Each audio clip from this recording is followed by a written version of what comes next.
আসসালামু আলাইকুম। Welcome to Bushra's simple life. কেমন আছেন আপনারা সবাই? নিশ্চয়ই আল্লাহর রহমতে অনেক ভালো আছেন। আমি বুশরা আরেকটি নতুন ব্লগ নিয়ে আপনাদের মাঝে চলে এসেছি। পাতা ঝরার দিন শুরু হয়ে গেছে, যদিও বা বৃষ্টি নেই আজকে, তাই দেখতে ভালো লাগছে। বৃষ্টি থাকলে কিন্তু হাঁটাচলা করতে খুবই খারাপ লাগে, যেহেতু সবকিছু একদম চটচটে হয়ে থাকে। প্লাস জুতায় করে পাতা সব বাসায় চলে আসে, যেহেতু ভেজায় আর কি স্টাক হয়ে যায়। তো এরকম সকাল আসলে ভালোই লাগে। বাচ্চাদেরকে স্কুলে নামিয়ে এখন বাসায় যাচ্ছি। প্রত্যেক দিনই হচ্ছে এখন এক একটা চ্যালেঞ্জ, যেহেতু স্কুল খুলে গেছে। আমার কাছে মনে হয় স্কুল হলিডেজ না হলেই মনে হয় ভালো হয়। স্কুল হলিডেজ আসলে দেখা যায় রুটিনের হেরফের হয়ে যায়, আর যখন স্কুলটা খুলে তখন আবার ইউজ টু হতে একটু সময় লাগে। তো যাই হোক, নাস্তাপাতি খেয়ে আজকে ডাইরেক্ট রান্নার কাজে লেগে পড়েছি। টুকটাক এডিটিংয়ের কাজ ছিল, খুব তাড়াতাড়ি সেরেছি।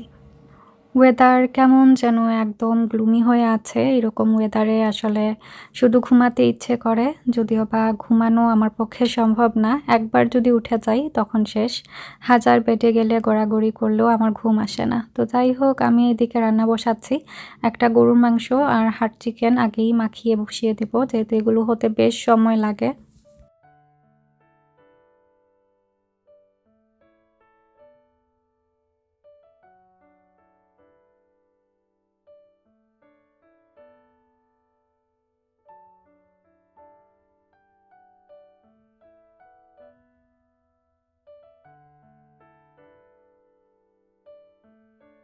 প্রত্যেকটা দিন সকাল থেকে রাত কোন দিকে যে যায় সেটা একমাত্র আল্লাহ তাআলাই ভালো জানেন।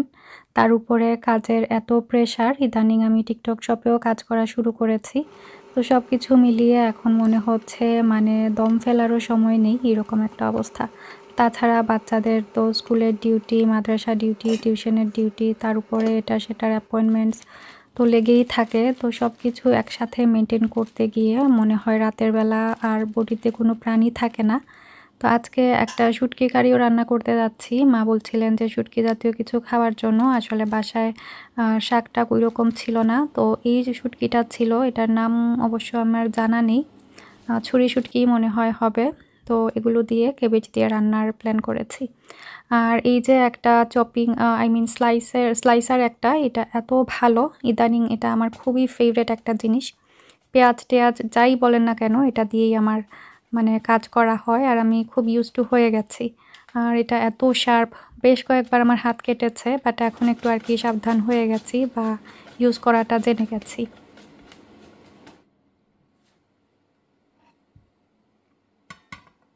তো এটার মধ্যে ৩ টা অ্যাডজাস্ট করা যায় ব্লেড, আর ব্লেডের সাহায্যে আপনি যতটা পাতলা চান পেঁয়াজ পাতলা করতে পারবেন, একটু ভারী করতে পারবেন। তো এটা দিয়ে আমি বর্তমানে সবকিছু কাটাকাটি করি। তো আজকে হচ্ছে কেবেজও কাটবো এটা দিয়ে। আর কেবেজটা একটু চিকন করে কাটলে আমার কাছে দেখতে খুবই সুন্দর লাগে। আর এটার ব্লেড যেহেতু অ্যাডজাস্ট করা যায়, তো এটা দিয়ে আজকে আমি প্রথমবারের মতোই কেবেজ কাটছিলাম, আর খুবই সুন্দর লেগেছে। আর একদম এফোর্টলেস, শুধু এত প্রেশারও দিতে হয় না। তো আমার কাছে তো এই প্রোডাক্টটা খুবই ভালো লেগেছে। এটা কিন্তু আমি টিকটক শপ থেকে নিয়েছি। আপনারা যদি এটা লিংক চান আমাকে কমেন্ট করতে পারেন, আমি আপনাদেরকে লিংকটা দিয়ে দিব।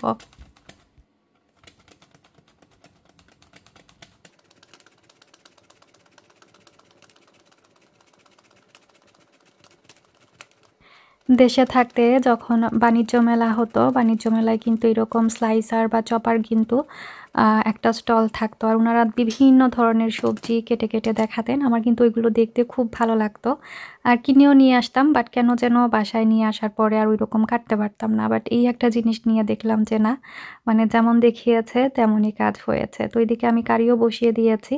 আর চুলা যেহেতু ৪টা, তো দেখা যায় ২টা স্টাক হয়ে যায় ২টা বড় হাঁড়ি বসালেই। আর পরবর্তী রান্নাগুলোর জন্য আর কি ওয়েট করতে হয়। আজকে মিস্টেক করেছি, যেগুলো হতে লেট হয় সেগুলো আগে বসিয়ে দিয়েছিলাম। তো ওইগুলোর জন্য আমাকে এখন অপেক্ষা করতে হচ্ছে, আর বাকি কারিগুলো বসাতে পারছি না।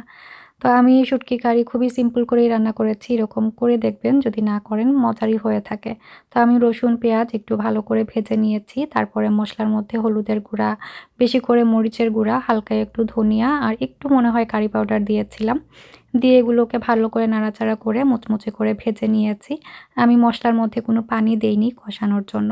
তারপরে যে শুটকিগুলো আমি গরম পানিতে ভিজিয়ে রেখেছিলাম, ওইগুলো ভালো করে পরিষ্কার করে তারপরে এই মসলার সাথে খুব ভালো করে ভেজে নেব।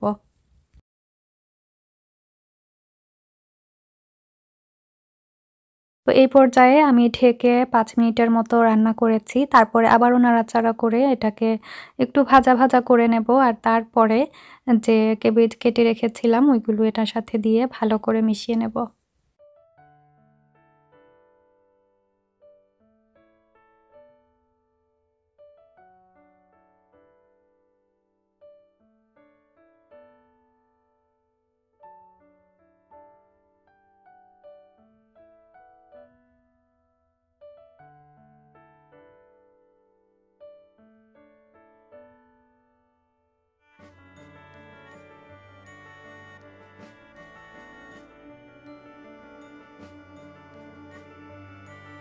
সেম একই রেসিপি ছোট মাছের শুঁটকি দিয়ে মূলা দিয়েও খেতে অনেক বেশি মজার হয়ে থাকে। মূলাটাকে খুব চিকন করে কেটে তারপরে হচ্ছে একটু কচলে রসটা ফেলে যদি এভাবে রান্না করা হয় খেতে কিন্তু অনেক বেশি টেস্টি হয়।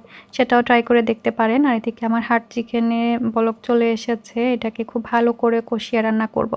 হাড় চিকেন যত কষিয়ে রান্না করা যায় তত বেশি মজার হয়। তো এই তো আমার শুঁটকি দিয়ে কেবেজ রান্নাটা প্রায় হয়ে এসেছে। আর এটা খুবই মজার হয়। এটার মধ্যে কোনো পানি দিতে হয় না। এভাবেই শুকনা, শুকনা আরকি একদম মানে কেবেজ থেকে যতটা পানি বের হওয়ার আরকি এর মধ্যেই সেদ্ধ হয়ে যায়। তো আমি পাতিলটা আবারও ক্লিন করে নিয়ে এসেছি। আর এখন আলু ভাজিটাও বসিয়ে দিয়েছি। পাশে হচ্ছে ডাল।